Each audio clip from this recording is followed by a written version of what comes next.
Okay, now we are going to learn about how to derive the consumption curve from the saving curve. So the basic graph is already drawn. The basic graph is your x-axis on which we have shown income, and y-axis over here shows saving. Similarly, we draw the other graph also, the consumption graph also. This represents income and y-axis represents consumption.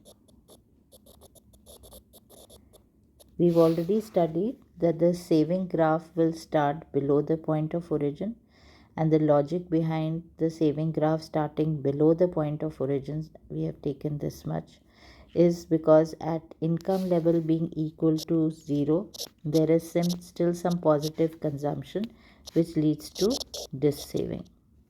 That is why the saving graph starts from below the point of origin.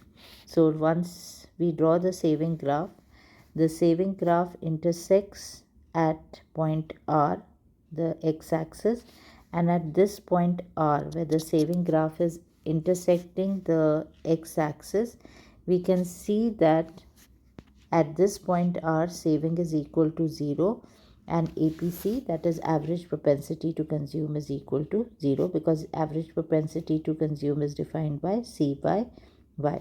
So now we are going to take help of this saving graph to derive the consumption curve.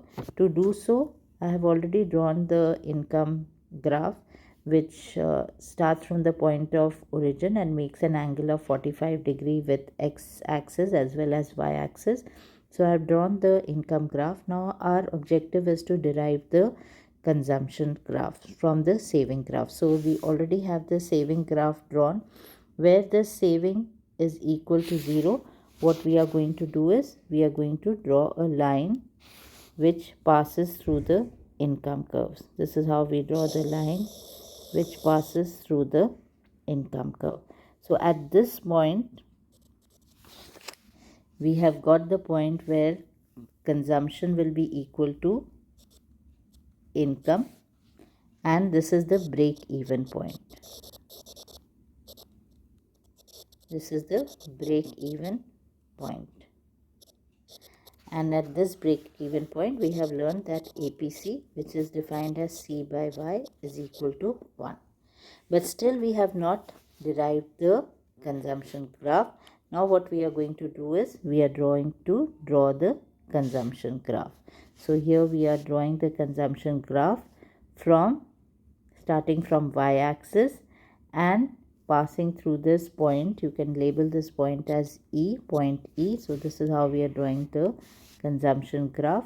And please remember that whatever is this dis-saving, the autonomous consumption will be equal to the dis-saving. So we are drawing a line passing through point E.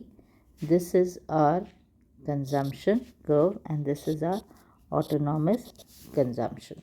So here autonomous consumption, whatever is the autonomous consumption, the negative dis-savings or negative this part of dis-saving will be equal to the autonomous consumption. This is how we derive the consumption curve from the saving graph. Repeating quickly, what we did was we had already drawn the saving graph. Saving graph starts from the point below the point of origin, because when income is 0, there is still some positive consumption, and this positive consumption is met through a past savings.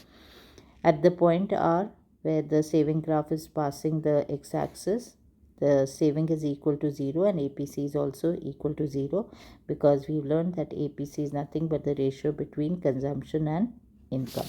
So now if we have to draw the consumption curve, we've already drawn our income curve, which makes an angle of 45 degree.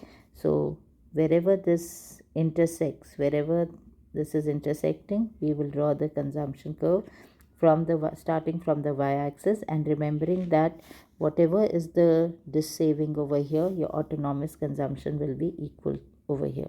So here you have negative savings. Here at this point saving is equal to 0, and then this region saving will be positive.